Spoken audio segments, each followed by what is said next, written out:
Hi there, my name is Tom Bell. I'm an author, what am I? I'm an educator, I'm a speaker, I'm a consultant, I'm a trainer, I'm many things. I'm also a PhD student, a very, very mature PhD student, I have to say. And that is, yes, that's the sun shining through the loft window here in the Northern Lake District. So last week, I put a semi-flippant post on Facebook in which I criticised all the migrating birds who come to the UK and eat our good, hearty British insects without permission. How dare they? The post was prompted by a walk that Debbie, my wife, and I were enjoying around the small market town in the north of England we are fortunate enough to live in. As we walked along the river's edge, there were dozens of recently migrated sand martins and even a couple of swallows darting all around us. Beautiful, it was lovely.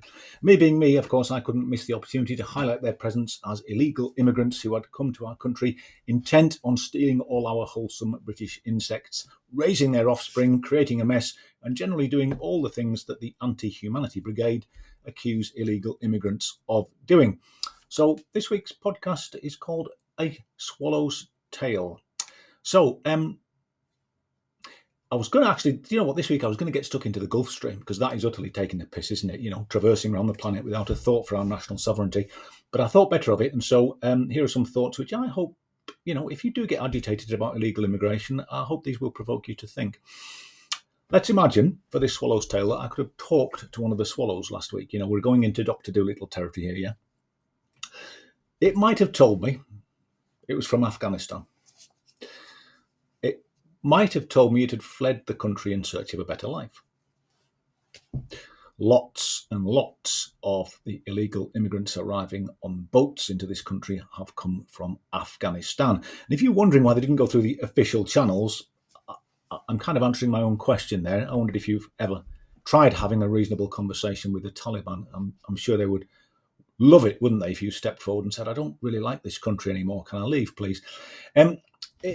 So it might have fled the country in search of a better life. It might have told me that it had witnessed the worst of what humanity can do to each other, yeah, which we seem to be getting better and better at doing for some reason. It might have explained that it couldn't understand why the UK alone had spent, this is the UK alone, had spent since 2001 over £20 billion and, more importantly, sacrificed over 400 of its citizens fighting a war which had ultimately only created more upheaval and heartache. It might have explained to me that it had friends from Syria who wondered why the UK hadn't done more to stop the massacre of citizens and the destruction of their country. It might have pointed out that its friends had told it that Bashir Assad, you remember him, one of the vilest mass murderers on the planet, had once enjoyed a warm welcome from the UK's royal family and had enjoyed the support of the West until 2011. For those of you who love to put your pictures and posters on of Jeremy Corbyn standing alongside Gerry Adams, who many in Southern Ireland would call a freedom fighter. One man's terrorist is another man's freedom fighter. Have a think about that for a second. I've not seen anybody putting pictures of Bashir Assad with the royal family and with the governments of the day onto Facebook saying, what were they doing? So then it might have told me that many other migrants that it knows of are fleeing from Iran, Iraq, Pakistan, and now the Yemen. And the list would go on, wouldn't it? Yeah. Because, let's have a quick look at what we've just done in the Yemen, yeah? So we have consequences of UK airstrikes on the Yemen. That's going to come back and haunt us, isn't it? We know it is. But we keep thinking we can do this stuff in isolation and it won't have an impact, which is absolutely crackers. So it might have asked me if I understood that when a state fails, there are consequences for the wider populations of the world, yeah? Now, this is motherhood and apple pie stuff, right?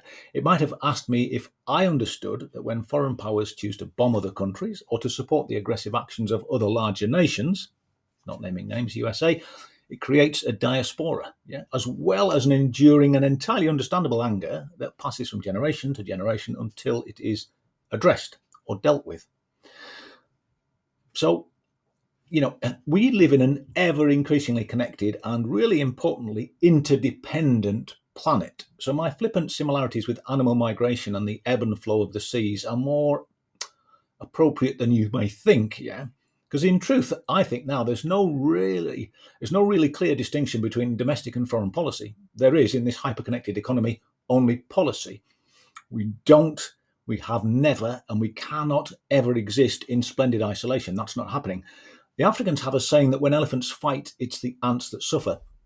So what I would ask you is, don't let the elephants tell you to blame the ants for their actions when they are the ones shaking the earth, yeah? This is the truth of what's happening here. Now, you may be saying, well, you've given an extreme example there, Tom, of somebody from Afghanistan and da-da-da-da-da. Fine. But for those other, and you call them illegal immigrants, they would probably suggest that there were illegal things that had been done which created their problem. For those who come here, simply because they want a better life, and by better I mean better, I mean sanitation, I mean the rule of law, I mean not the threat of having the door knocked on, having things in the shops, having supplies to buy, all that stuff that we take for granted, that clean water that flows through your tap, that energy that comes through the, through the system, just if they're only coming here because they want what some of us have, and what in many respects we have gained at their expense, and what far too many of us want more and more and more of, and I think we need some questions to ask there about sustainability, don't we? Are we really going to hold that against them? You want more?